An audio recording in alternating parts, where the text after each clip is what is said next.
Okay, good afternoon. We're going to try to cut this object into something that we can use on our Cricut, and the user was asking if they wanted to do two separate colors, so no background, and make this where they could cut two layers. So I'm going to right click and copy this image. I'm also going to save a copy on my computer.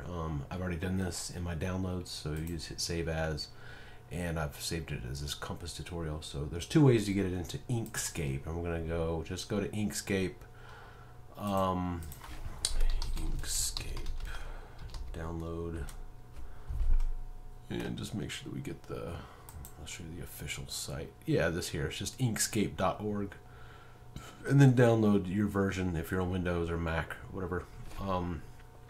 You know, it's pretty self-explanatory, but get yourself Inkscape. So if you don't have that, go ahead and install that and come back, and I'll see you later. But if you do have it, welcome back. And I'm going to open up Inkscape here, and I will go to File and open that file, compass tutorial. And it's going to ask you to just use the DPI from the file. It's fine. Alternatively, just like that, we could go edit and paste it in. It does the exact same thing. So we've got this image here. What I'm going to do is go up to Path, and the third option down is Trace Bitmap. This is going to show up over here. We're going to leave everything pretty much default here because single scan, this is black and white. And this is a black and white image, and that works great. Brightness cutoff is, you know, black and white, works really well. You can do edge detection, and you're going to see that it's going to get a little funky, and it's going to create, instead of seeing a solid shape, it's going to make separate paths out of the outsides of things, like the outlines of things, which is sort of the way the pen tool works, or the markers in Cricut work, which sucks. But anyways, we're going to go back to brightness cutoff, so leave it at that now. What we're really worried about is this threshold. All the way down is nothing, which is not good. Now we start to bring it up, and it starts to pick up parts of the image. You see them start to grow here on the right hand side.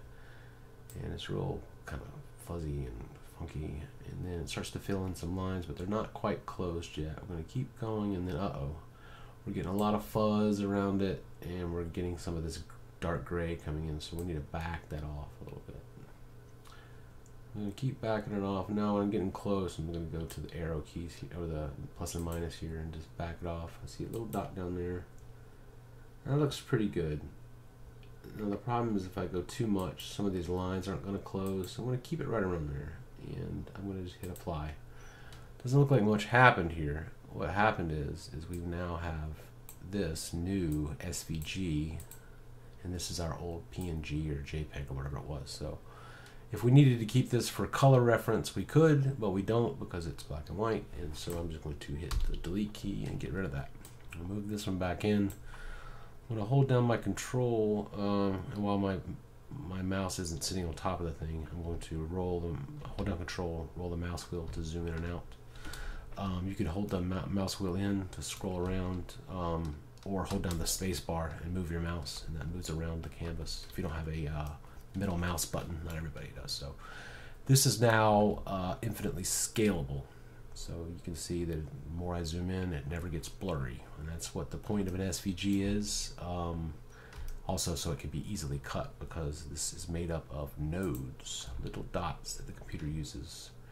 You can edit these nodes and delete these nodes and change your shapes and combine them to make other shapes.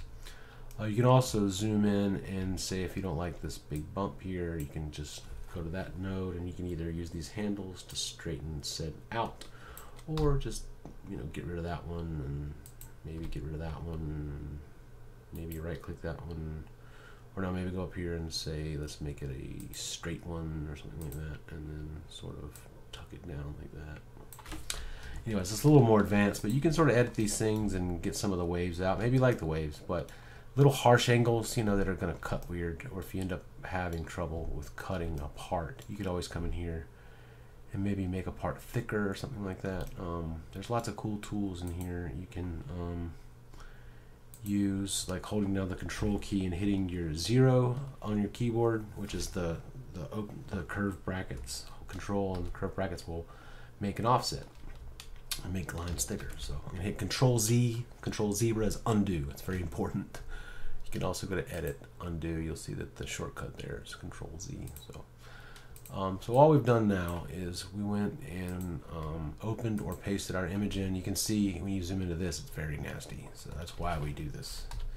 And then we use the bitmap trace function under here, under path trace bitmap. Adjusted our threshold until we got this. And if there was a stray dot we missed or something like that, we would go up to the node tool next to it. Shortcut is N. And you know, if we had a dot here, like you know, a stray circle got picked up or something like that, we could go and go, uh-oh, I don't want that. Highlight it and delete it with the delete key. So we've got this. Now to get our second color and to fill in this background, because right now this is completely transparent in the background besides this black stuff here. So what I'm going to do, this is simple in Inkscape actually, it's nice. You're going to go to Path, and 3/4 of the way down here is Fill Between Paths, and that did is it's black, but that's another layer. Go to the layer panel, which is this little stack of papers here. I think you can get to it.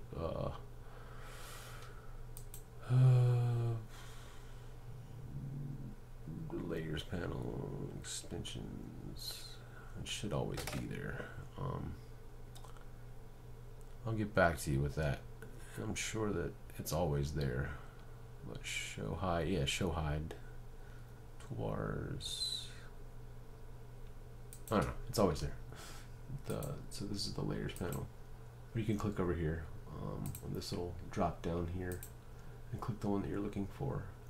Layers and objects. So that this little menu here is what populates all these different tools. Our trace bitmap, when we selected it, it's just these little tabs, and you can switch back and forth between these.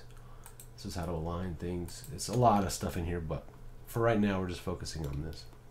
So what happened was, when we hit that, we clicked on our object and we hit that path, fill between paths, it created another path. And so I had turned it off here with my little eyeball over here. So we want to change the color of that one, and all you have to do is go down here and click on any color, and that's the color it's going to be. If you want it different colors, there's all the way at the bottom right hand, there's some more palettes that you can choose from to bring up different colors down here. You can go back to the default one, Inkscape default, there it is. Or you can go over here to the bottom left and click this color for the fill, and just use your color wheel to infinitely, you know, pick whatever colors you want. So do the same thing with the black one. If we want to go to the layers panel and select this layer and click on peach or whatever, any of these colors. And you're going to be cutting in vinyl, doesn't really matter, but anyway, it's just a way to do it. You can change the color and the outline of any shape down here. Fill color is just by clicking it. If you want no color, you click the X. If you want to change the outline color, you hold down Shift and hit one of the colors, and that gives you an outline color. Any of the colors that you pick, and then you can change the size of that by going to the appearance panel, that kind of thing. But I don't want to outline, so I'm going to hold down Shift and hit the X to get rid of that. But so now we've got this this second panel back, this second color back here, and you'll see if I turn off the black one, we've got the solid color, which is is great, okay. Solid layer, and then another color stuck on top of it, and so that works just fine. And we can file and export this. What I'm going to do first, though, this is just good practice. I'm going to click on this first layer, hold down Shift, select the second layer, and go up to Path, and go Objects to Path. And just to make sure that this is something that Cricut can read, you'll know that you haven't done it because they won't separate like this, but you just got two separate objects now, and when you bring them into, you're going to go to Export, you bring them into Cricut, they'll separate themselves by color. So you'll automatically have two layers available, and they'll be the same size, and you can scale them together, but then when you go to hit Make It, they're going to go out on two different mats automatically. So you're going to hit Export, go down to the bottom right. We don't want a PNG on this one unless we're sublimating. I'm going to go to plain SVG. The Inkscape SVG is just for this program, really. So we go to plain SVG, and we're gonna go to this folder here and tell it where we want it to go. So that's fine. We're gonna have it go there. And then we'll just go, you can name it, whatever, but just go to export, and it's just going to save it to the Compass Tutorial SVG. If you needed to change the name, that's what you would do. You'd go to hit that little folder and say 2-color version, something like that, Compass. And then when you hit save, you're done. And then you go into Cricut, which my computer's probably going to love having all these programs open at the same time, but that's okay. We'll go to new project. I didn't add any registration marks, but that's another tutorial for another day. Let's go to upload. I'm going to upload an image and 2-color version Compass. There she is. And it's a cut file, of course. I'm going to say okie dokie. I'm going to add that to my canvas. And then there we go. You'll see that it's 2 separate layers. One of them solid and one of them is all cutty. And it's ready to go. You can scale them together or whatever you need to do. You can make offsets, you know, if you need to do that kind of stuff.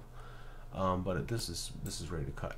You just hit make it, and you'll see that you do smart vinyl. Yeah, it's just 2 mats. Basic cut, basic cut. So that's the way that works. I think that's it. Bonus tip though, if you're working with something white, black and white, did you know that you could change the color of your canvas? I didn't know this until recently, I don't know why. But down here at the bottom of all your layers in Cricut, go click on the blank canvas down here, and then just like you're selecting any other color, there's a color box here. And you can change it to orange or whatever you want to. And if you hate these grids, if you don't need them, or you know your size already, whatever, and you want to sort of get a clearer eye on things, click where the 2 rulers meet, right there, and they're gone. They're simple, they're complex, they're gone.